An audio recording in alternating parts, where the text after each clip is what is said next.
I was diagnosed with lung cancer in 2016, and I was really lucky that it was early stage.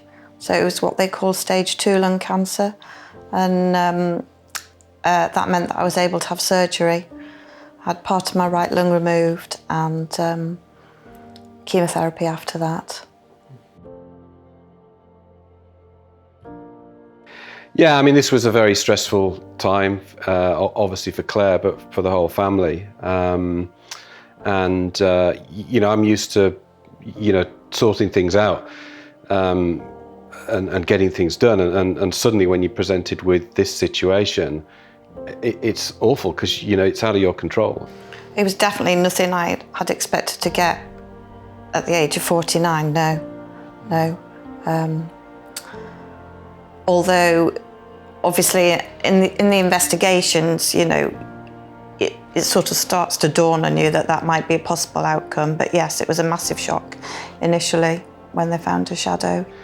Yeah, I mean, I think it's well known, isn't it, that lung cancer's got, has unfortunately got quite a, you know, a bad prognosis because much of the lung cancers are caught late in the stage. And obviously we'd been through it personally as a family. So that's, you know, you can imagine at that stage, you know, all the worst possible scenarios were there, as well as the best scenarios.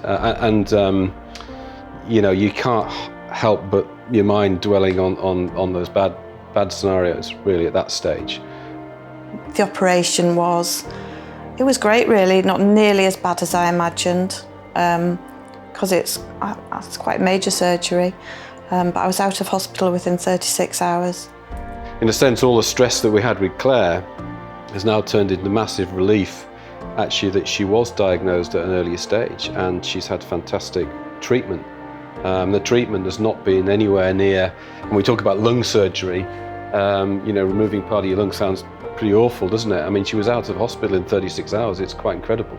She had keyhole surgery, you can't see any scars anymore. She was out walking the dog in a few days. So there is, you know, there's a lot of bad stories around lung cancer because of the late diagnosis, but there's actually some good stories as well, and we've lived some of the bad ones, but we're also fortunate that we've lived, you know, we've now got a sort of a good outcome. It's better to be safe than sorry. You know, you're not wasting anybody's time.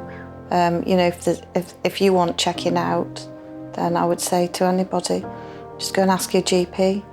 Explain why you're worried, what your concerns are, what your symptoms are. Family history, that's got a lot to do with it as well. If you've got anybody else in your family who's had lung cancer, and I'm sure that most GPs would be sympathetic. They know exactly what happens to lung cancer if it's not diagnosed early. I was stressed because it was out of my control, and you put your trust in the health system in situations like this, and you know, they were fantastic, and I would encourage anybody with those early symptoms to go and get checked out, because the whole system's there to support you. 3 years ago now, and it just seems like very much in the past, although I still have regular checkups. I'm looked after very well.